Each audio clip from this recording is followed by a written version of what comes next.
Hello viewers, আসসালামু আলাইকুম। Welcome back to my channel Urmi kitchen. আজকের পর্বে দেখাবো জর্দা পোলাও রান্না করা।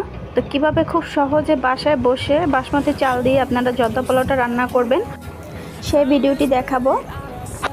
বিয়েবাড়ির স্বাদের যে জর্দা পোলাওটা হয় সেটা আমি দেখাবো, কিভাবে বিয়েবাড়ির স্বাদটা আসে জর্দা পোলাওর মধ্যে।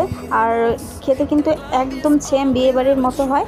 তো চলুন দেখে নিই আমি কিভাবে জর্দা পোলাওটা রান্না করছি। অবশ্যই সবাই সম্পূর্ণ ভিডিওটি দেখবেন। এর জন্য এখানে আমি 1 কাপ চাল নিয়েছি, বাসমতি চাল নিয়েছি। আর এই বাসমতি চালটাকে আমি 1 ঘন্টা আগে ভিজিয়ে রেখেছিলাম। দেখুন, খুব ভালোভাবে ধুয়ে পরিষ্কার করে 1 ঘন্টা আগে ভিজিয়ে রেখেছিলাম। ফিরেছি 1 ঘন্টা পরে।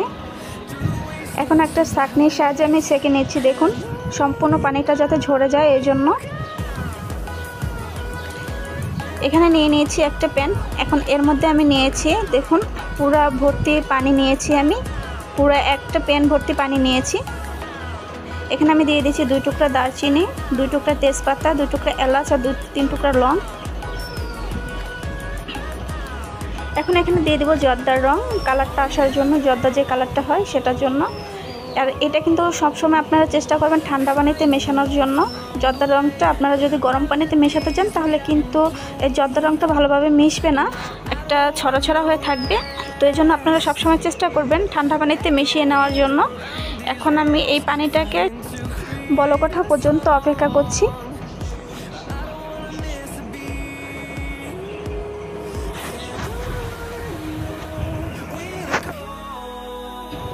এখন এর মধ্যে আমি দিয়ে দেব ঘি।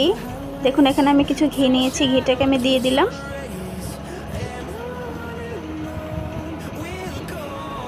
ঘিটা দেওয়া হয়ে গেছে। এখন ভালোভাবে আমি মিশিয়ে নিচ্ছি।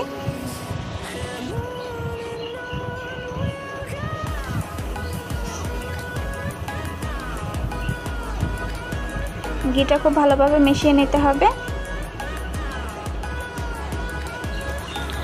ভালো করে মেশানো হয়ে গেছে।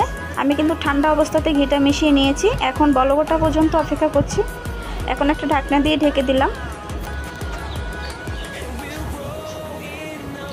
ঢাকনাটা তুলে নিয়েছি। দেখুন, বলকটা কিন্তু উঠে গেছে। তো এরই মধ্যে এখন আমি সেই চালগুলো দিয়ে দেব।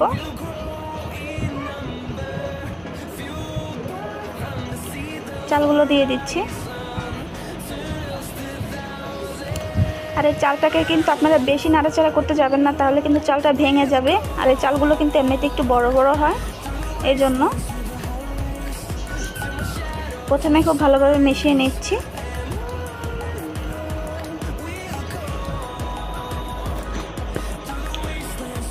দেখুন, চালটাও কিন্তু বলক উঠে গেছে।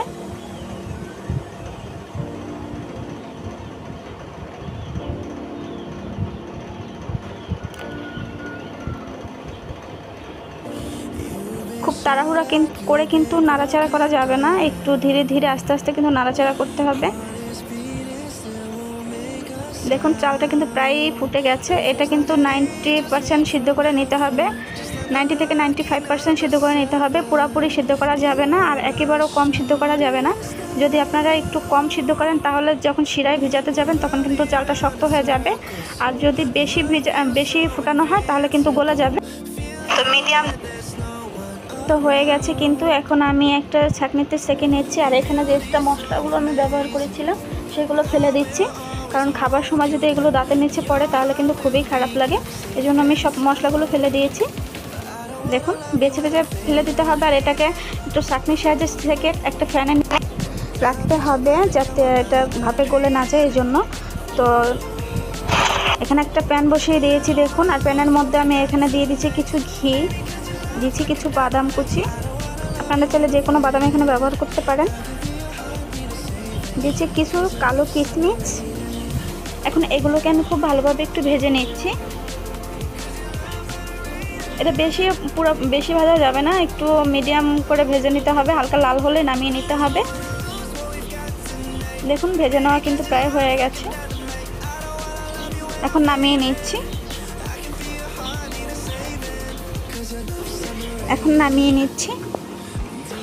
আমি আরেকটু ঘি দিয়ে দিলাম। এখন এখানে আমি একটা কাপের মধ্যে যে কাপে চাল নিয়েছিলাম সেটার 4 ভাগের 3 ভাগ পানি দিয়ে দিচ্ছি। আপনারা সবসময় বোঝার চেষ্টা করবেন যে কাপের মধ্যে চাল নেবেন ঠিক ওই কাপ মেপেই কিন্তু দিতে হবে, তাহলে একদম পারফেক্ট আর ঝরঝরে হবে।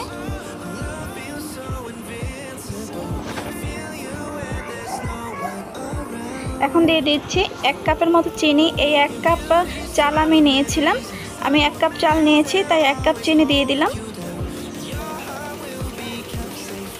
এখন চিনিটাকে খুব ভালোভাবে মিশিয়ে নিচ্ছি।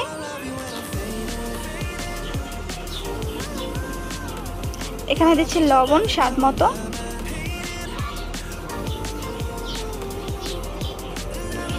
লবণ আর চিনিটাকে খুব ভালোভাবে মিশিয়ে নিচ্ছি।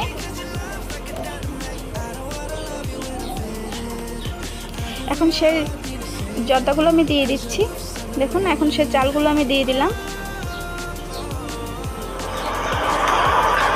আর এ পর্যায়ে কিন্তু বেশি নাড়াচাড়া করা যাবে না, একটু আস্তে আস্তে কিন্তু নাড়াচাড়া করতে হবে, তাহলে কিন্তু চালগুলো ভেঙে যাবে আপনারা যদি তাড়াহুড়া করে নাড়তে চান। এখন এখানে একটা ঢাকনা দিয়ে ঢেকে দিচ্ছি আমি 5 মিনিটের জন্য।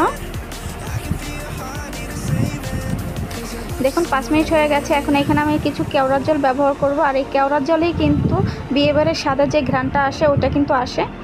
এই কেওড়ার জলটা আপনারা চাইলে সবসময় ব্যবহার করতে পারেন, আর পরিমাণ মতো ব্যবহার করতে হবে, বেশি ব্যবহার করা যাবে না।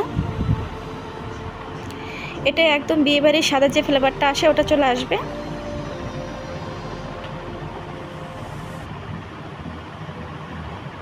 একটু ভালোভাবে মিশিয়ে নিচ্ছি।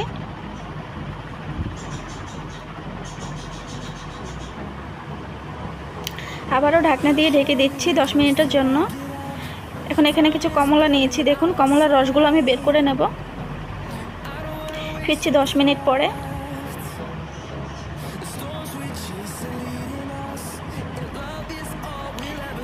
একটু হালকা হাতে নেড়ে চেড়ে দিচ্ছি। দেখুন এখনো কিন্তু পানিটা আছে, শুকায়নি।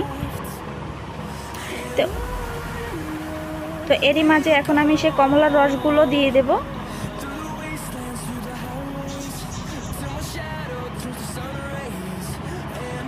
আবারও একটু ভালোভাবে মিশিয়ে নিচ্ছি।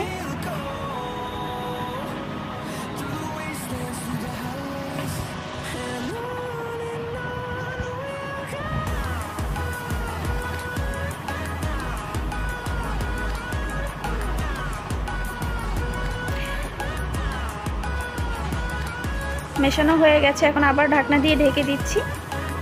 ঢাকনাটা তুলে নিলাম। দেখুন একটু একটু করে কিন্তু সম্পূর্ণ রসটাই টেনে গেছে। এখন আমি এখানে দিয়ে দেব মাওয়া।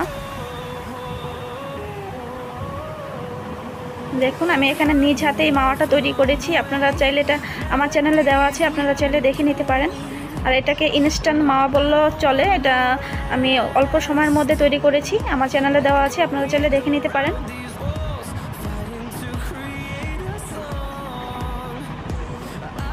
মাওয়াটা দিয়ে দিলাম, দিচ্ছি সেই কিশমিশ বাদামগুলো দিয়ে দিচ্ছি। এখন এই পর্যায়ে আমি আরেকটু ঘি অ্যাড করে দেব। দেখুন ঘিটা দিয়ে দিলাম। প্রথমে যে ঘিগুলো ব্যবহার করেছিলাম এটা কিন্তু রান্না করার পরে সেই ঘ্রাণটা থাকে না, এজন্য লাস্টেও আমি একটু ঘি অ্যাড করলাম। এখন একদম আলতো হাতে এটাকে মিশিয়ে নিতে হবে।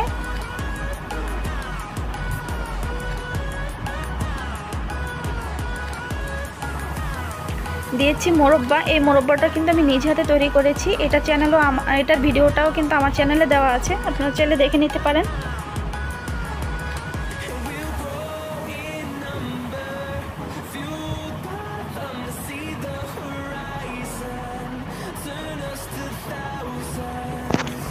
খুব ভালোভাবে আলতো হাতে আমি মিশিয়ে নিচ্ছি। দেখুন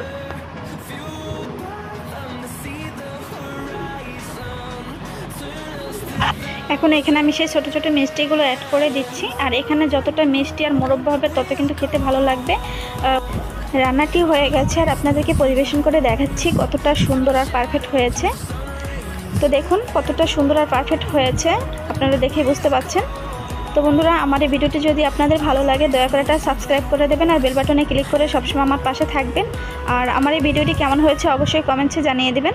তো আমার ভিডিওটি আজকে এ পর্যন্তই। সবাই ভালো থাকবেন, সুস্থ থাকবেন। আল্লাহ হাফিজ।